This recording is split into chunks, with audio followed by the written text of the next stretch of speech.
Hey, welcome back to the very cold shed. It's currently snowing outside, so it's absolutely freezing in here, so I'm going to make a quick video today to talk about a wing that I've been flying in the last few months, and it's this.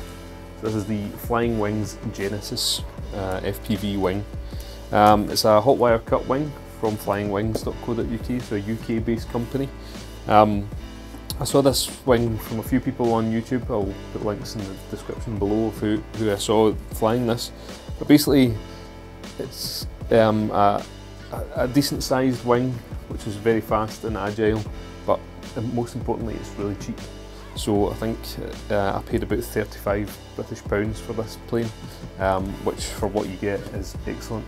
So I'll talk you through a little bit through the build and show you some flight footage and tell you what I think about the plane. So the build's pretty straightforward. In the kit you get obviously the two wing halves, some winglets made out of Corex or Coroplast. You get a single spar which runs the length of the wing, and some balsa elevons, and that's about it really. I ordered some laminate just to go over it because I live in Scotland, the fields are muddy, so some laminate to stiffen things up and also to keep things clean.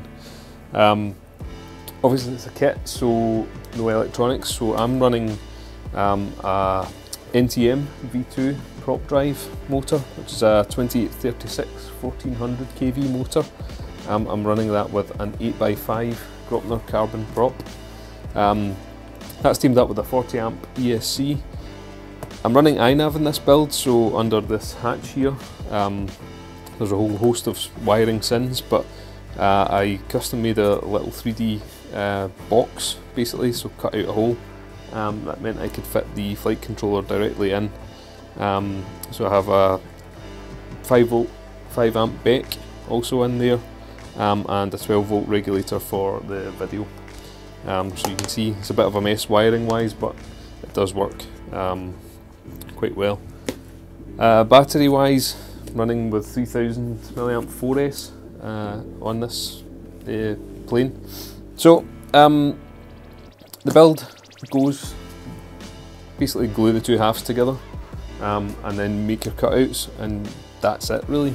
Obviously stick the elevons on, so it is quite a straightforward build. There's nothing complex going on here. What I did find, and what was recommended in some of the other videos from Matt Ogborn and a few others, was that you get a single spar in this plane, and to be honest it's not enough. So one of the modifications that I've made, which I'll talk about all of them, is to add some very thin strip spars just to strengthen up the whole thing. So I have, in the bottom, I have one along the back just here, so runs right the length of the wing. You can see that, so right down here. On both sides I have one just in the nose, so because of these thin spars you can actually curve them, and it provides a great deal of strength. So I have a curved one just running right around the nose, and basically the same repeated at the top, and that really stiffens things up. There's barely any flex at all.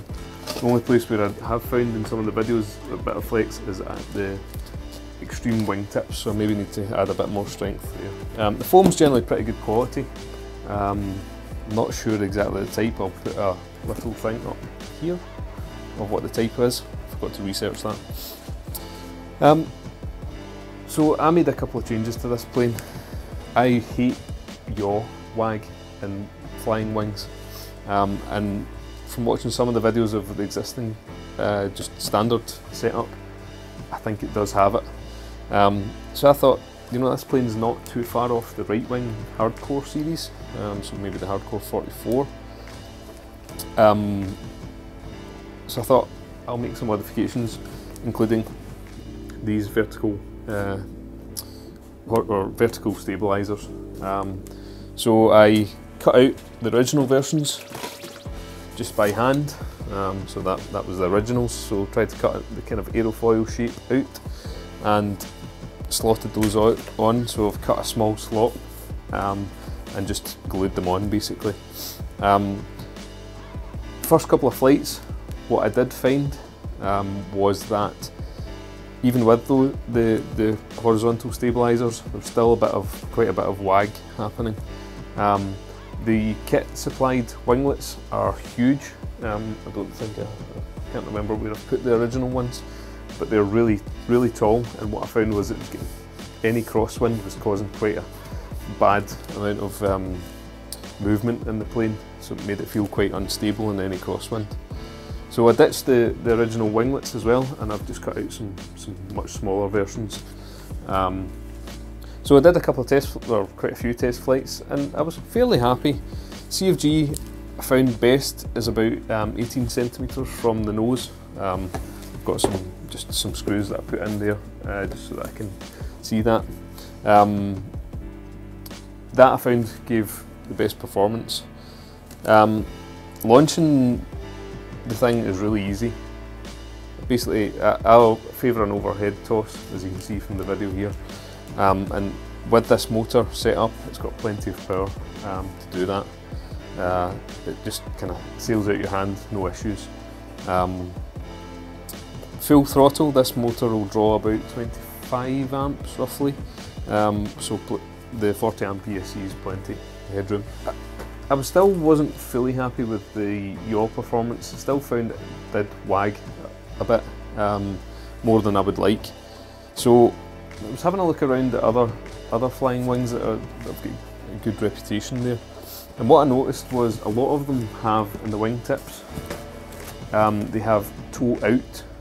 So basically the tip of the winglet, it's hard to show in this video, the tip of the winglet points out basically, so it's not perpendicular with the centre of the plane. So I thought, you know, I'm going to try and add that. That's quite easy to add. So I measured 1 centimetre in from the trailing edge of the wing, and basically cut from the edge of the wing in to 1 centimetre in the trailing edge, to give me a bit of toe out on the winglets, and also had to just cut an angle into the elevon as well, just to allow that. Hopefully you can see that there. And my first flights with that setup were great, to be honest. I think it really helped in the wag to reduce any yaw wag and increase the stability of the plane. So basically what that means is that when you have toe out, if the plane is pushed one way, you get an increased area basically on the side that's been pushed back, an increased frontal area, which then causes the plane to sort of self-right itself, which basically reduces the yaw wag. You can see from the footage it's almost completely gone now with the toe out on the wing. So I've flown this quite a lot now, and I really like it. It's a great little plane, especially for the price. When you look at the right wing series, I know they're excellent flyers, but the cost to get one in the UK, you're looking at probably about £150 for the kit itself before you've added the electronics. For £35, this kit is excellent, and with a few modifications you can get a very similar performance out of it. I think personally I would maybe try and have use a bit of a bigger battery, so maybe up to 4000. At the moment I run with 2 run cams, run cam 2s strapped to the front, which one looking forward, one looking back, just to hit the CUG. So I think I could have went with a bit of a bigger battery there. But overall, I think this is a great plane with some modifications. In stock form, plenty of people are really happy with it, but for me, it required just a few modifications to get flying the way I would like it. So hopefully this has been a useful review. As I say, it's a great plane, and for the cost, you're not going to get anything better really, I don't think. So hopefully, thanks for watching, and I'll see you again soon.